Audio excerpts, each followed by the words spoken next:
The sun was just beginning to dip behind the pine trees when I hauled in the last trout of the day, its slick body flapping against the metal side of the bucket.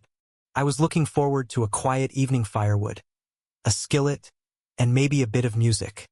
That serenity shattered the second I reached my porch. There, flapping against the screen door like a cruel joke printed on cheap paper, was a violation notice. Big, bold letters. 72 hours to vacate or face legal action. From the Homeowners Association. Only problem? I didn't belong to an HOA. My name was carved into this land long before asphalt ever touched it. Before their pancake breakfasts and gardening contests. Before they staked flags in flower beds and pretended it made them kings. I laughed.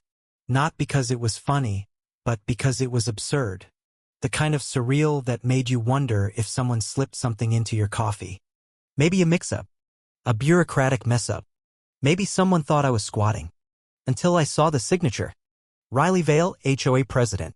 Of course it was. I stepped inside. The house was quiet, but not in the peaceful way. In the way that made your spine stiffen.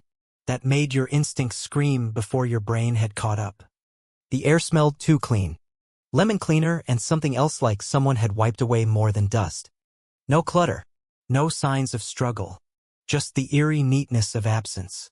Sarah's blanket was folded on the couch. Remote tucked under it just how she liked it. Coffee mug cleaned and left in the sink.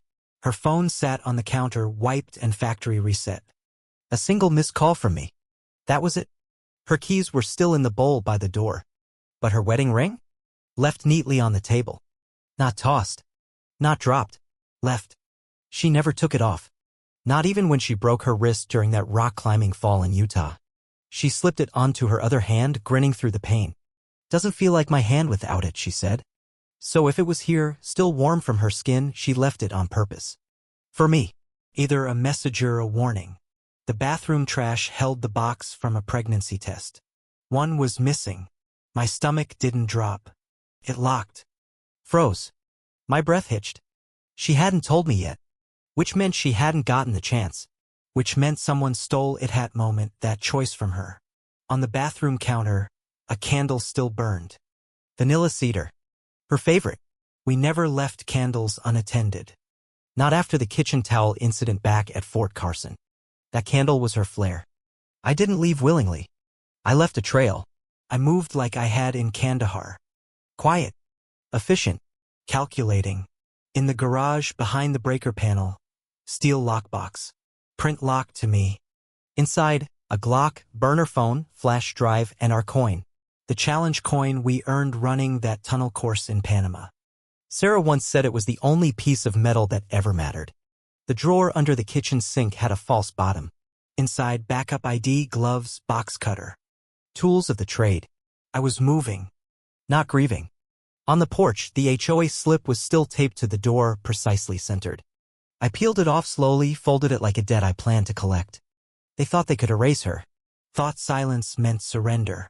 But some of us were trained to obey rules just long enough to learn how to break them. They didn't hear her scream. Because she didn't.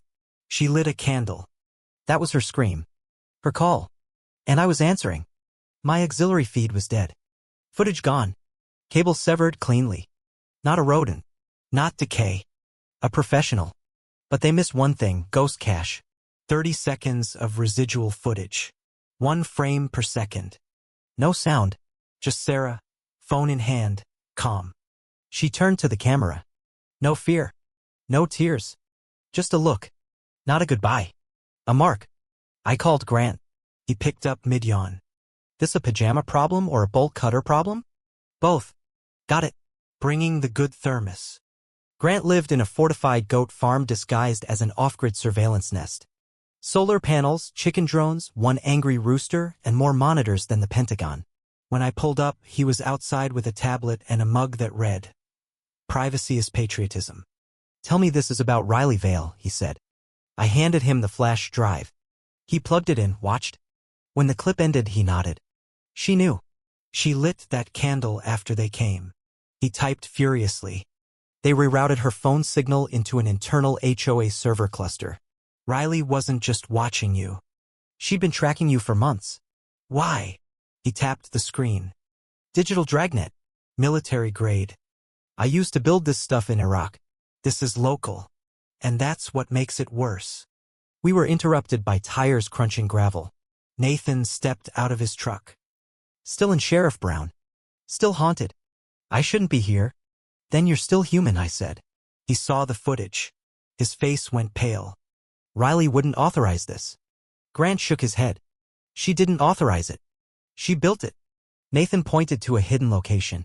A storage vault. Not on any official HOA blueprints. They called it Archive Continuity Infrastructure. Translation, a secret basement for dirty laundry. 20 minutes out of town. Gravel lot. Nondescript signage. No cameras. Just steel doors and secrets. Inside, file towers, blinking lights, and a chair that felt too central to be comfortable. We jacked in. Sarah's name flagged red. Not for violations. For awareness. Surveillance savvy. She didn't trigger this, Grant said.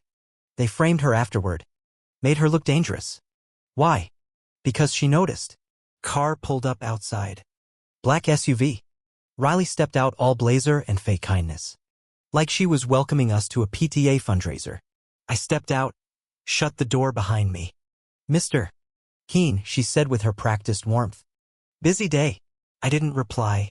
She filled the silence like all tyrants do. With false calm and veiled threats. You're not enforcing order, I finally said. You're suppressing defiance. Her smile faltered. Then she whispered something cold. She should have stuck to yoga. Would have lived longer.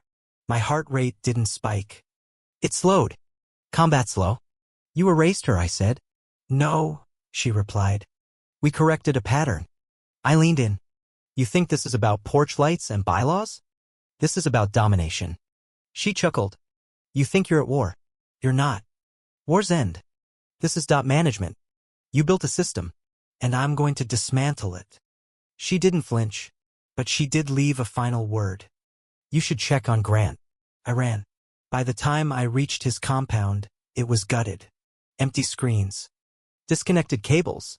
Chickens still clucked. But the soul of the place was gone. Only one rig left untouched, the one we hid for worst-case scenarios. It still ran. Convoy 93.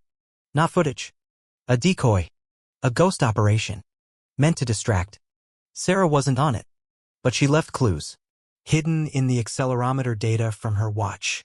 Morse-like movement patterns. Repeating code. Sector 22. A no-man's land just outside the HOA's boundary. Tagged once in a compliance audit. Never followed up. I packed light. Not for a war. For recovery. Lockpicks. Scrambler. Medical kit. Her ring around my neck. I infiltrated quietly. Like back in Colombia.